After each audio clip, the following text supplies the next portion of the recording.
Ahora mismo tienen una regla en la mano. Están midiendo algo, y la regla queda entre dos líneas.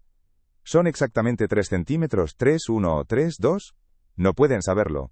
No importa qué tan buena sea su vista, se ven obligados a estimar el espacio entre las dos líneas. Ahora trasladen esta regla a un barco. Son los años 1500. Están en medio del océano, la costa no se ve, no hay GPS, no hay satélites. Solo tienen un instrumento que mide las estrellas, y esa pequeña incertidumbre que queda entre las dos líneas de ese instrumento puede desviar los cientos de kilómetros de su objetivo. Una medición incorrecta lleva a una ruta incorrecta, y cuando vas al lugar equivocado, la probabilidad de perderte es muy alta, por lo tanto surge el riesgo de morir. En 1542, un matemático portugués resolvió este problema, y su solución fue tan fundamentalmente correcta que todavía la usamos hoy. Por supuesto, hoy lo llamamos navegación, pero los cimientos se sentaron en aquellos años. Manuel Silva inventó esto, y lo llamó nonio. Y este instrumento hizo algo que nadie había podido hacer durante siglos. Hizo medibles las diferencias tan pequeñas que eran invisibles al ojo humano. Esta es la historia de una ingeniería que cambió la navegación para siempre. Imaginen los inicios del siglo XVI. Portugal y España estaban redibujando el mapa del mundo. Vasco da Gama había llegado a la India. Cristóbal Colón había encontrado el continente americano. Magallanes había dado la vuelta al mundo. Pero detrás de estos descubrimientos, yacía una realidad de la que hoy casi no se habla.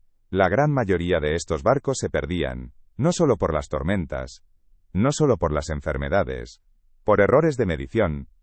Para entender hacia dónde se dirigían en alta mar, tenían que medir el ángulo de las estrellas. El instrumento utilizado para esto era el astrolabio. Un círculo dividido en grados donde leían el ángulo de la estrella mediante una aguja. Pero para ver exactamente a dónde apuntaba la aguja, tenían que tomar una decisión entre dos líneas, y esa decisión se basaba en la suposición. Un grado de error. Suena pequeño, ¿verdad? Pero en alta mar, un grado de error de navegación podía llevarlos a un lugar equivocado por cientos de kilómetros.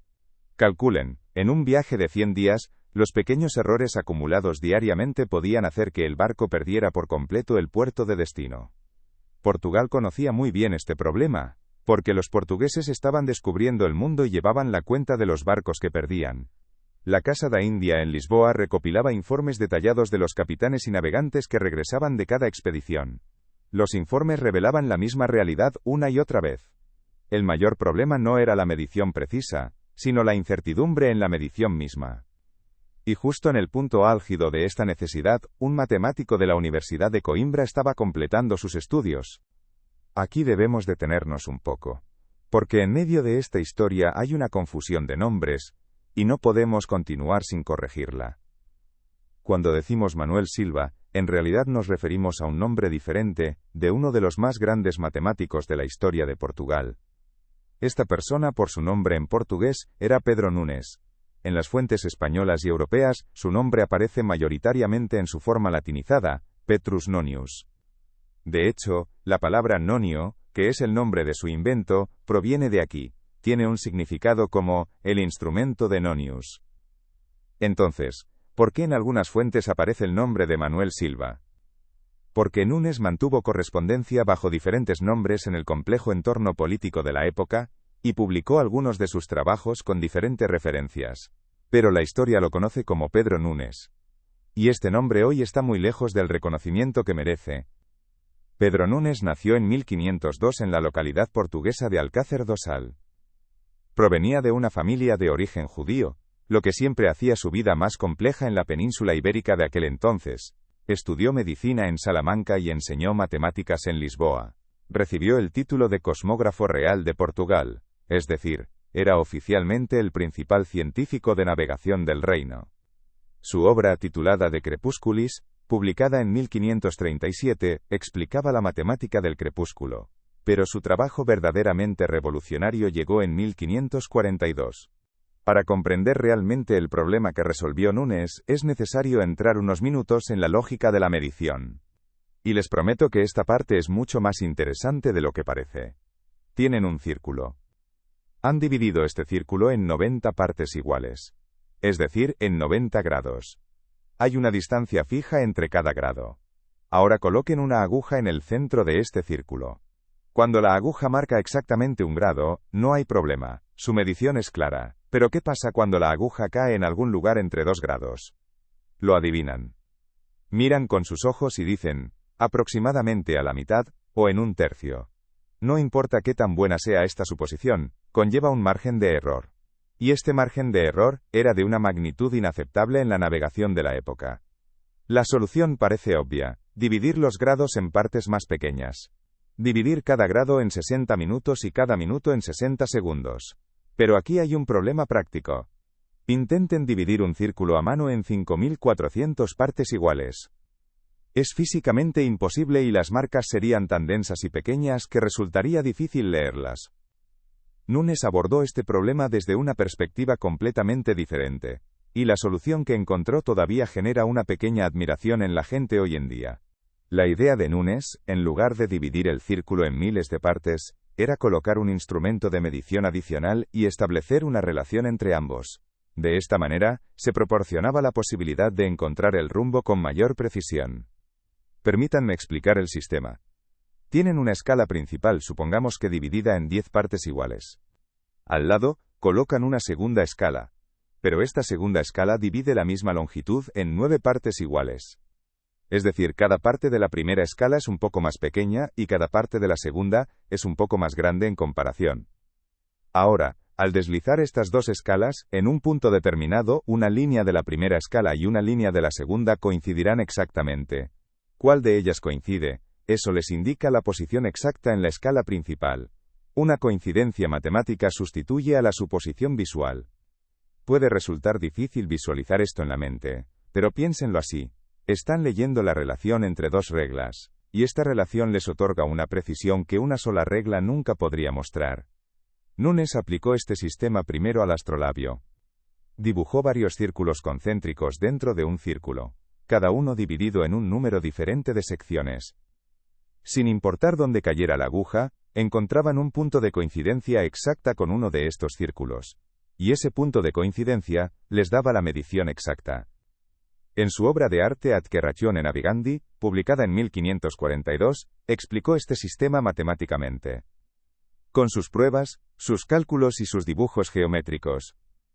Cuando anunció el hallazgo por primera vez, no recibió mucho interés. La mayoría de la gente no lo había comprendido, pero este invento causaría que los descubrimientos geográficos se extendieran y desarrollaran rápidamente.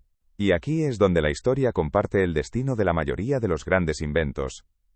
Año 1631. El matemático francés Pierre Bernier simplificó y tornó más práctico el sistema de Nunes. En lugar de numerosos círculos concéntricos, utilizó una única regla secundaria deslizante. Colocó dos escalas una al lado de la cual, una fija y otra móvil. Es el mismo principio de coincidencia, pero en una forma mucho más simple. ¿Cómo se llamó a esta nueva versión? Escala de Bernier. O, en algunos idiomas, calibrador de Bernier. Si se preguntan qué pasó con Nunes, para entonces ya había sido olvidado. Hoy en día hay millones de calibradores en el mundo, en talleres de maquinaria, clínicas dentales, fábricas de joyería, en la industria de la aviación. En todos se les llama calibrador Bernier. Detrás de todos ellos está la idea fundamental, que un matemático portugués planteó 89 años antes.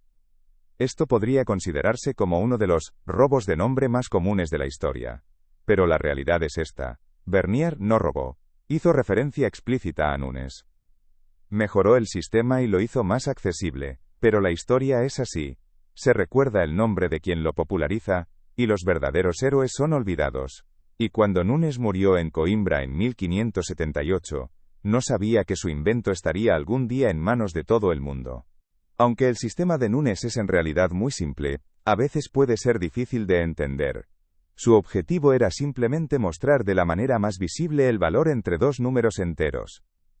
Esta idea hoy nos parece sencilla porque vemos esta lógica en todas partes, en campos como el análisis de Fourier, la teoría de señales y el procesamiento de señales digitales. Pero en 1542, esta forma de pensar era tan abstracta que la gran mayoría de sus contemporáneos tuvo dificultades para comprender el sistema. Otra gran contribución de Nunes fue el concepto de loxodromia. Este concepto, conocido hoy también como ram line, línea de rumbo, definía matemáticamente qué curva sigue un barco en la superficie terrestre cuando navega en una dirección de brújula constante. no es una línea recta, sino una curva espiral sobre la superficie de la esfera. Esta diferencia era crucial. Mientras los navegantes creían que iban en línea recta, en realidad se desviaban poco a poco. Nunes formuló esto. Estas dos contribuciones fueron las piedras angulares para transformar la navegación de un arte en una ciencia. Para comprender la importancia del invento, también debemos conocer las condiciones de aquella época. En 1542, Portugal era el imperio marítimo más activo de la historia mundial. Tenía rutas comerciales en el Océano Índico, fortalezas en la costa de África y colonias en Brasil. Este imperio necesitaba información constante, mapas, rutas, técnicas de navegación. Nunes era el principal asesor científico de la institución que cubría esta necesidad, la Casa da Índia. Pero las condiciones de trabajo eran difíciles de imaginar hoy en día. Los libros pasaban de mano en mano, y la correspondencia llegaba tras viajes que duraban meses. Corregir un error matemático, encontrar la obra de un rival, leerla y escribir una respuesta podía llevar años. A esto, añadan el trasfondo de Nunes. Ser de origen judío significaba vivir bajo la sombra de la Inquisición en la península ibérica. Esto era un elemento de presión constante tanto en su vida diaria como en sus estudios académicos. Algunos historiadores contemporáneos atribuyen la cautela de Nunes al expresarse, en parte, a este origen. Enumerar las huellas del principio del nonio en nuestra vida actual podría ser el tema de un video por sí solo. Pero listemos las más importantes. El calibrador, es decir, el pie de rey o calibrador vernier. Está en todas partes, desde la fabricación de maquinaria hasta la joyería, desde instrumentos médicos hasta la ingeniería espacial.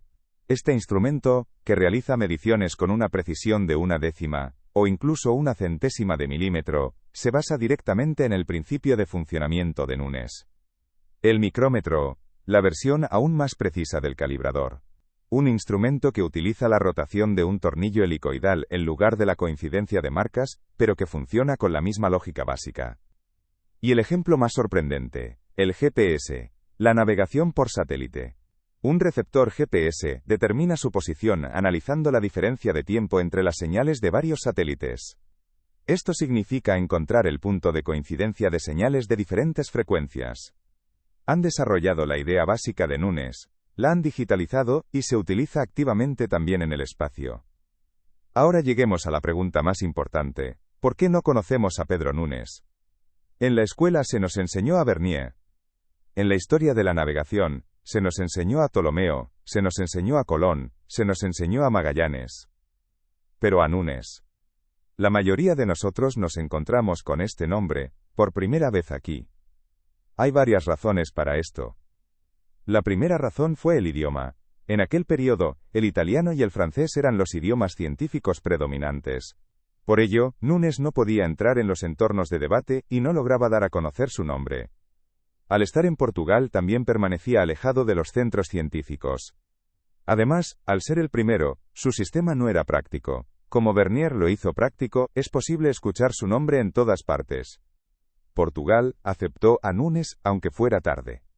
En Lisboa hay una plaza que lleva el nombre de Nunes. En la entrada de la Universidad de Coimbra hay una estatua erigida en su memoria. En 1978, en el 400 aniversario de su muerte, el Servicio Postal Portugués emitió un sello especial en su nombre. En el mundo académico, se está viviendo un renacimiento en los últimos años. Los investigadores de la historia de las matemáticas están reexaminando los trabajos de Nunes y registrando sus contribuciones originales. La palabra nonio ha sustituido a Vernier en algunos idiomas. En portugués y español, al instrumento de medición todavía se le llama nonio o nonio. Pero el verdadero legado no está en los objetos. El verdadero legado está en ese principio matemático que entra en juego cada vez que se utiliza un calibrador, cada vez que se recibe una señal de GPS, cada vez que se realiza una medición de precisión. Invisible, silencioso, pero ahí está. Al igual que los túneles de agua bajo Madrid, no los ves, pero eso es lo que mantiene a la ciudad en pie. Nunes dijo lo siguiente en 1542, con sus propias palabras: un instrumento de medición no puede cambiar lo que mide, pero perfeccionar la medición misma cambia para siempre lo que es posible. En el año 1542, un matemático portugués observó la coincidencia entre dos escalas, y vio en esa coincidencia algo que el resto del mundo no veía. Un sistema que salvaba barcos, una lógica que encontraba la posición, y una idea que todavía funciona hoy.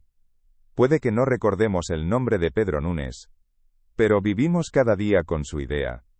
La pregunta que más me hace reflexionar es esta: ¿cuántos Pedro Nunes hay?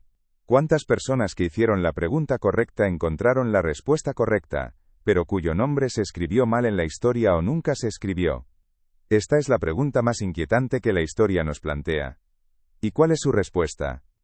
¿Conocen algún otro nombre en la historia de la ciencia que haya sido injustamente olvidado? Escríbanme en los comentarios. La próxima semana llevaré uno de esos comentarios a un video. Si esta historia les ha hecho reflexionar, pulsen el botón de me gusta. Esto permite que el algoritmo muestre este tipo de historias a más personas y no les cuesta nada. Si aún no se han suscrito al canal, suscríbanse. Porque en este canal les esperan decenas de historias como esta. Las historias de personas cuyos nombres no se conocen, pero que cambiaron el mundo. Nos vemos en el próximo video.